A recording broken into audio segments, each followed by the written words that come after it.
Hello, and welcome to Take This TV, the television book club podcast where each week we watch an episode or two of our favorite shows and we talk about them with our friends in the fandom. I'm Carmen Askernes, and I'm joined as always by the amazing Kimberly Woods. Hello. Hello, hot potatoes. This season we are watching Fallout. And today we're finishing up the season with episode 8. It's called The Beginning. The Amazon description, War, ...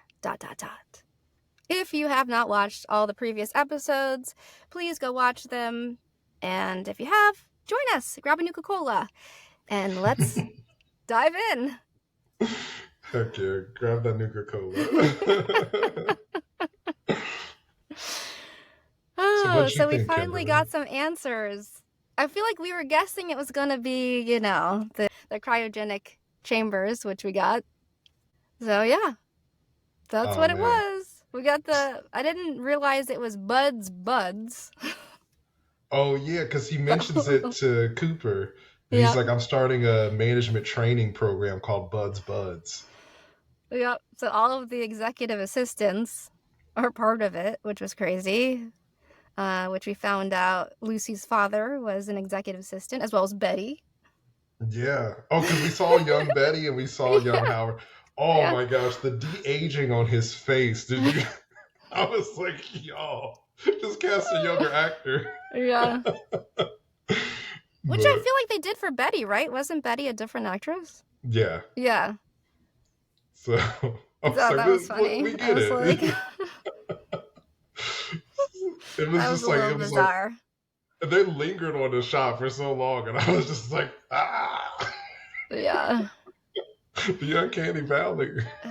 I still want to know though, because like we got Barbara, Coop's wife, like having the trouble with her Pip-Boy and realizing it was like beaming to like a different location or trying to like, and it seemed like she was gonna find out that it was him because it kept doing it during the meeting, but we didn't get to see like the fallout from that. Do you think she knew? I feel like at some point she's going to, yeah. But I want to see what happens, like how, yeah. So that's still a mystery, like how did we get to where we are now from that? Like, I'm assuming his family, because, he's on his quest for his family, and then we follow Lucy's dad at the end there to New Vegas. And so it's like, okay, are they gonna be in New Vegas? Like, where are they? Are they frozen too? What's happening? It was like the cat meme. I was like, oh, New Vegas. New Vegas. I know that one. Yeah. So when they were showing the pods, it's like panning across showing the pods. I thought I saw one that said Barbara on it that was open, and I was like, oh. Does that mean Coop's wife is out there? I have to go back and watch it again to confirm. Let us know in the comments if you saw it, if that was Barbara, or maybe it was Betty. I could be getting mixed up. But I'm pretty sure it was said Barbara. And so I'm like, I can't remember their daughter's name, so maybe she had one there too. But like it was kind of panning across, you could see some of the different names. And so I was like, oh, maybe the Ghouls family is like out in the wild somewhere. Maybe they were in Vault 4, but now they're out. Yeah. But like how would his daughter still be alive after, like, because they were so close to those nuclear explosions. So I'm like, that horse is not that fast. Yeah, that's what I'm saying. There's like still a lot that needs to be answered because they were together at that time. So then what happened? And he says my family. So like, did they make it to his wife and then something happened with the daughter and the wife? Like what? Yeah, I'm excited for those juicy secrets next season. I mean, we are assuming that he's talking about the same family from the past because he has been alive for 200 years. So maybe he has a different family. But I mean, that would be weird. I don't know. We'll see. I'm excited for season 2. Yeah, that would be weird. I'm excited. Do you think Norm's going to have to step in there now? Because that Brain Bud, was telling, he shut the door on him and was like, well, you have a choice. You could get into this chamber and, go to sleep for a little bit until it's safe. Was the brain? Was it Bud? I couldn't tell if it was supposed to be Yeah. Bud or if it was supposed to be somebody else. Oh, it was him. Okay. No, well, the voice sounded like Bud. And then the way he was talking, it sounded like, which is interesting because it's like, okay, so Bud wanted this program where he trains up all of these managers and outlasts everybody with time. And decides that he's going to put his brain in this he's going to not go to sleep. He's going to be a brain that's overseeing it. And then what? With the hope that one day they can put him back together and he'll have a body? Maybe something happened and they had to put his brain in a jar to save him or something like that. But do you think that he's hoping that he'll be rebuilt one day? If the vaults last long enough and his experiments are successful enough? Ooh, I don't know. Maybe he wants a younger body. Maybe he's trying to get his Palpatine on and he's trying to get a clone body or something. Who knows? I'll just stay in here until you guys solve that.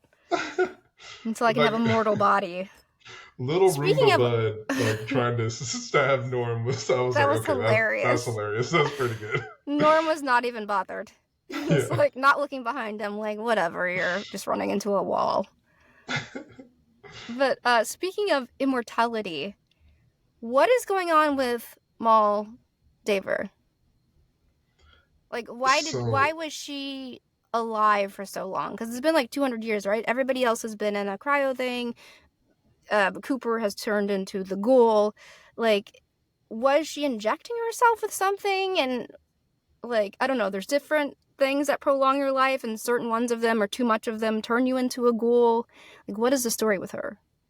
I thought that she was some kind of mutant at first, but she dies in this episode, which I thought that was kind of lame that she died. I mean, I think that in the games, I've been doing my research, y'all. In the games, there's a lot of factions, and usually there's some kind of final showdown with the faction leaders at the end, and most of the time they don't end up making it. And so I get it, but at the same time, she kind of gets hurt off camera.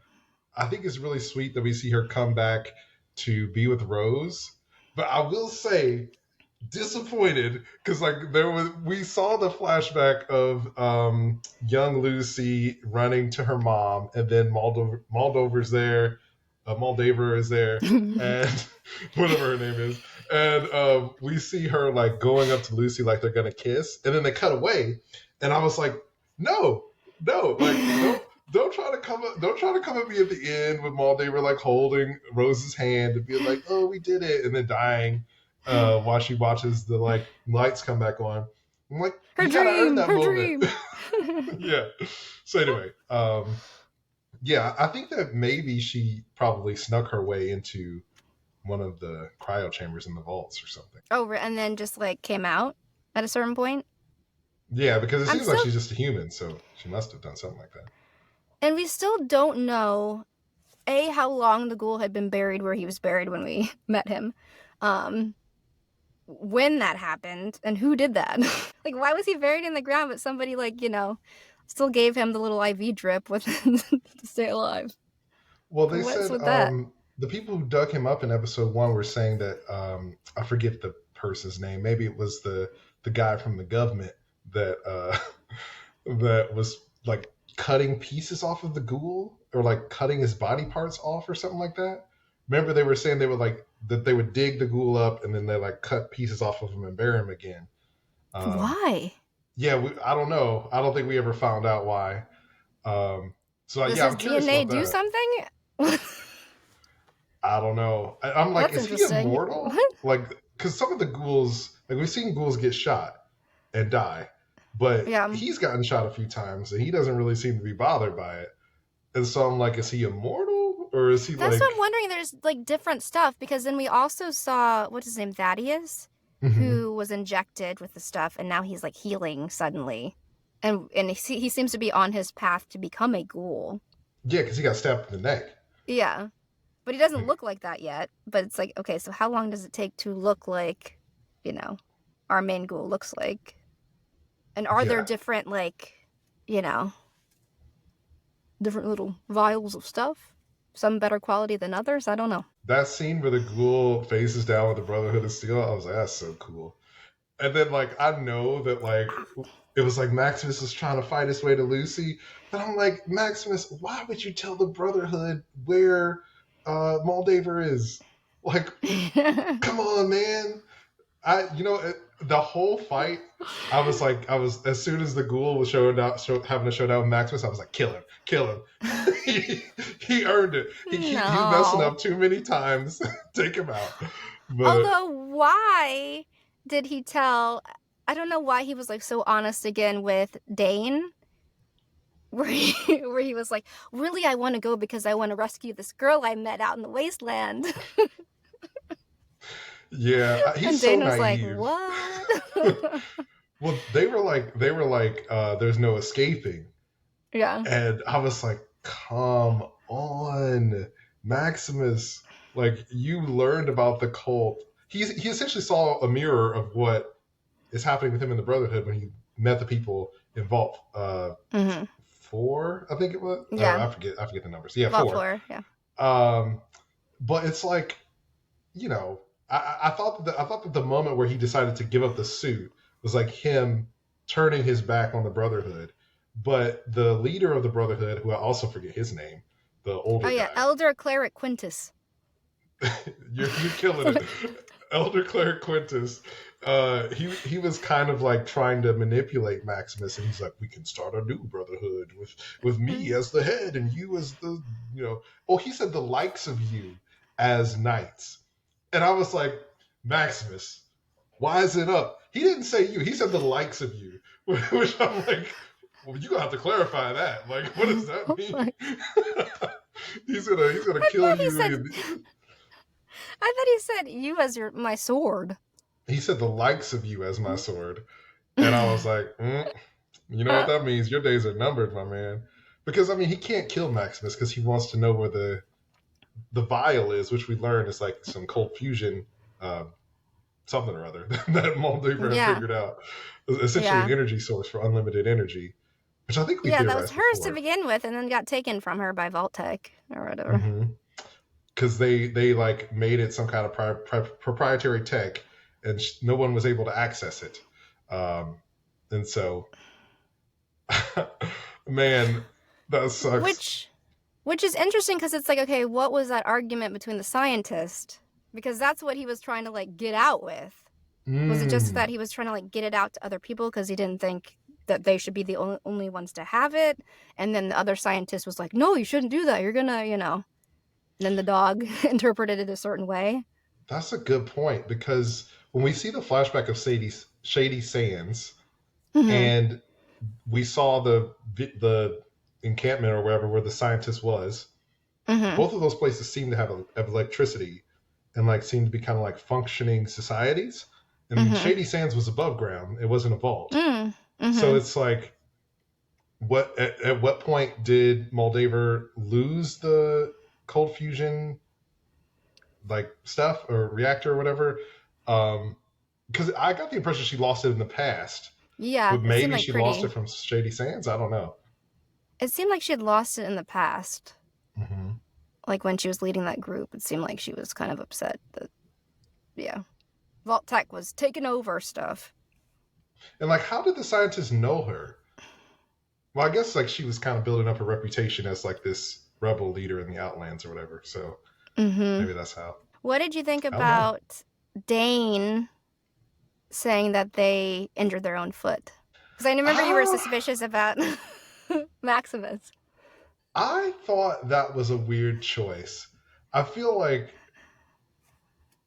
I mean, it must be true, because why would they say it so many times? But I thought that was weird because I feel like we don't get to spend much time with Dane to know, and like the little bit of time we do get to spend with Dane, they're like really excited about all those things that they're doing for the Brotherhood. So I don't think we get to know them well enough to tell that they're like having reservations or feeling doubt about the Brotherhood. And then they like double down when like you said, when Maximus tells them that he's trying to escape with Lucy, and they're like, nobody leaves and all that kind of stuff. So I'm like, well, something happened between that time to make them like really about the cult. So, well, I mean, it's hard to tell too. Like, it's hard to tell how much of a fanatic they are. They might just be scared still. Could be. Or realizing like they injured themselves, but it was only a temporary, reprieve from getting out there. Now they're back at it and can't get out. I was hoping that, like, I don't know. I was like, come on, Maximus, are you and Dane gonna try to like break off here? Like, what is your plan? Like, once they touch down? But then we lose Dane. I feel like Dane kind of gets lost for a while in this fight and doesn't show up till way later. Like, Maximus is out cold. I don't know why nobody's in this room yet where the cold fusion is. Like, nobody's found this room that has this like huge ass hole in it where they could like come around this other side. Like, why is it taking them so long to invade the space where the cold fusion is? Yeah, I mean, so they're in the Griffith Observatory in LA, and if you've been there, it's a big building, but it's not that big. So it's like, where are they at? But I mean, there were a lot of people fighting outside. And the ghoul does kill the like group of people that Maximus was with, and I guess he slipped away during that fighting, and maybe that's how he got there before everybody else. But I mean, we do have that showdown, and like maybe it's supposed to all be happening pretty quick, but it felt like it was like should have been enough time for other people to catch up. But I mean, I like the drama, so I'm glad that they gave it this moment. But it was kind of like, where's everybody else at? When Lucy's dad smacked Maximus's head on the rim. Oh, he's dead. I know. It's like, come on, it can't be. Luckily, he wasn't. That was cold. What did you think about the reveal that Lucy's dad was behind the Shady Sands bombing? I did not see that coming. I didn't see that coming, and I also did not see it coming that he was the person in the past, because they even mentioned him by name a few episodes ago, and I didn't pick up on it. Because I was like, Henry, whatever, is a popular name. But then, like, when young Betty is like, Henry wants to meet you or whatever, and I was like, no way. No way. And then he walks in, and I was like, oh, how did I not see it? So, and he's this super fan. Yeah. It was such a great, like, twist. Yeah. I like the little bookend of that, like seeing in the past him being the super fan, and then in this episode towards the end when the ghoul comes in and he's like, calling him out for it and saying his lines from the movie. Yeah, that was cool. That was really cool. It also was like a great moment because when Cooper meets Henry in the past, Henry is like, oh, I love the scene where you shoot the guy or whatever in the film. But when we first see Cooper recording that scene, he doesn't want to have his character do that because he feels like his character's a hero, and that's not what heroes do. Mm-hmm. But then, Henry like idolizes the character, the anti-hero character that ends up in the final version of the film, and then Henry kind of comes face to face with that character in the future when he's the ghoul, and so I love the foreshadowing that they did with that. Yeah, I thought that was really. It was interesting too that it was like, we found out, that Vault-Tec was behind the bombing in the first place, and that, Barbara is, like, the one that's saying this during the meeting. And then secondly, that there's, like, multiple companies working together. Like, oh, we get to have some power and have our own experiments in each of the things. Like, it's not just Vault-Tec. It's, like, also them in collaboration with. So I like that, like, these corporations are the villains, because, I mean, I think that I think that's very topical. Like, corporations have so much power and it's bad and yada, yada, yada. And people can use it to their own means and all that kind of stuff. But it's also so funny that it's like you have this literal smoky room with all these characters. And there's the one guy in there, I don't even remember which company he was supposed to be representing. He has a mustache, he has like a black suit and a red tie. I was like, this guy is straight out of either V for Vendetta or Who Framed Roger Rabbit. And this man is a cartoon character. It was the funniest stuff because he's like saying some wild stuff, some cartoony stuff, and I'm just like, I can't take this man seriously. The sad part is that there are real people like that, but it's just like, it's so funny because the way that they have him portrayed. But like, yeah, no, I really did not see that twist coming, and like, I love that we get to see sort of Coop hearing it in real time as he like sort of hears Barbara like, caressing the situation to sort of help Vault-Tec get what they want, and she's fully committed to the cause and loyal to what they're trying to do. because in her mind she's just trying to save her family because she feels like it's inevitable, but Mm-hmm. still it's like that's a monstrous thing to do. Yeah. Yeah. And she's like, war never changes, so this is why we need to do it. And then, you know, as this episode shows, here we are again. War never changes. Yeah, man. I'm kind of curious if like Norm is going to like wake up the other people or if he's going to get in the pod. But I don't know. I'm excited. Like that whole like storyline in Vault 33, like they made it such an intriguing mystery over 8 whole episodes, and I think that like we have that one. We have Lucy's adventures, her and Maximus, and then we have the stuff in the past with Cooper. And I feel like all of them were so engaging on their own. Like I feel like all of them could have been their own individual seasons, and I love that they sort of weave them all together because it keeps everything fresh, and it feels like all the stories are kind of paced together in the same way where all the reveals happen at once and support one another. And so all that to say that I think the writing is really great on this show. Yeah, I agree. The writing's really great and balancing all the characters and making them all feel like they have a really satisfying arc. I like how in this episode too, a lot of our main characters are getting faced with like people trying to entice them and saying like, you know, for Maximus, it's Elder Cleric being like, your entire life you've wanted a home, build one with me, you know, that way. And then I think Moldaver is saying to Lucy, like, we can build our own world, picture it. And so it's like these characters that have been so sheltered their whole lives are being given these like grand options and having to like think about what they want for the first time. Like, you know, like what is their goal? What are their wants? How are they going to move about this world now that they know the truths that they know and have been through the wasteland and faced all these various things?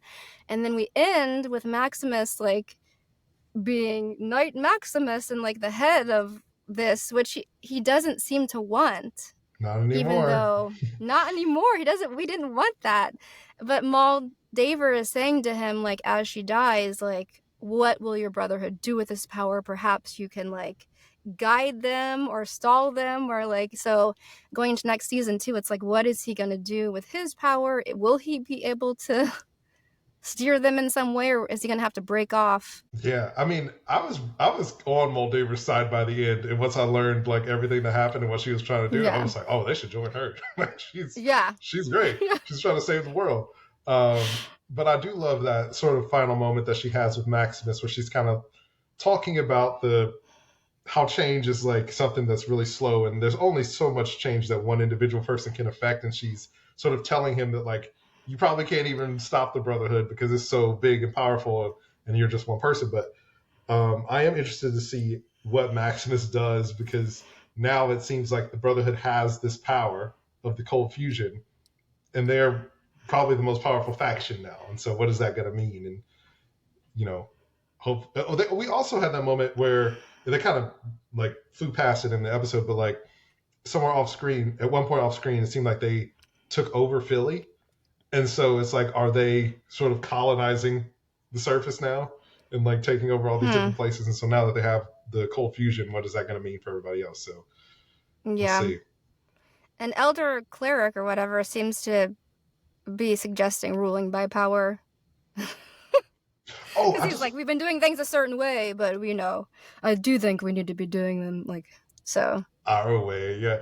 Which reminds me of like the smoky room conversation with all the corporations. They were all essentially saying like, the free market and like competition, and that's what leads to progress, and that's why we have the great society that we have now. And you know, if we restart the world, and we'll all have these different vaults and let the best one win and all that kind of stuff. But you know, all of them have their schemes to try to like, you know, get one up on the other one. But like the whole doctrine of like Vault Tech was like, the world is complicated and there's so many people vying for power, so we should just be in control. There should just be one faction.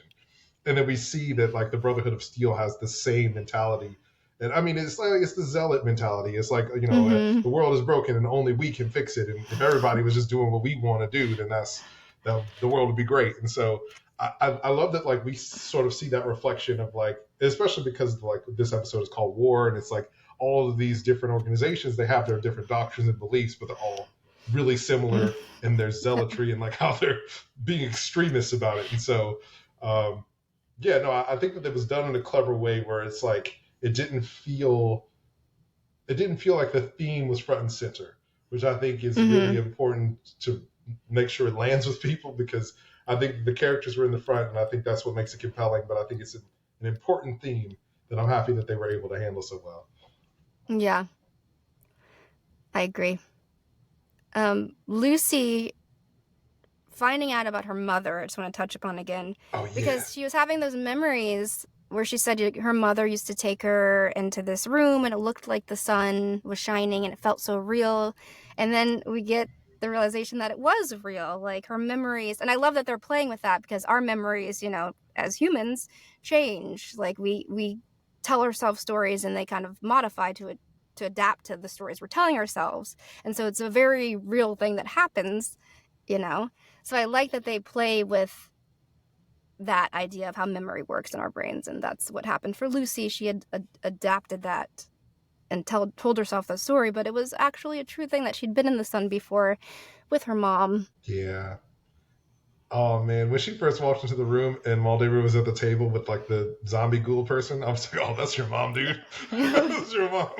I was like, "Oh, I wasn't shoot." Sure. I kept going back and forth, like, is that her mom or did they actually like kill her? You know, like, did the dad like actually kill her? Because when she has that moment and Lucy's like, what happened to my mom? And Moldaver's like, I think you know. It's like, wait, so is she dead or is that the mom? And then she turns to look at the ghoul. The ghoul's like half her face blown off and stuff. So savage. Yeah. I mean, like, by the way, in that camp we also see another ghoul that looks pretty bad, like kind of gray and falling apart. Oh, and they're like lucid. Yeah, they're like, oh, it's her, talking about Lucy entering the camp. Oh yeah, so they're like farming or whatever. Yeah.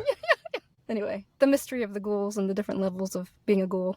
Yeah, but we do see that whoever that ghoul was is like living in peace amongst Moldaver's people, and so that like, you know, sort of the tenets and beliefs of her faction, but they've all got wiped out. So, you know, in the end, when the ghoul is asking Lucy like, "Are you coming?"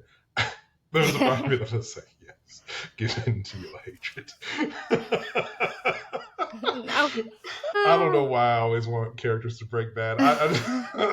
I was just like, you know, Lucy has been such a ray of sunshine that I'm like, yes, Lucy, destroy them all.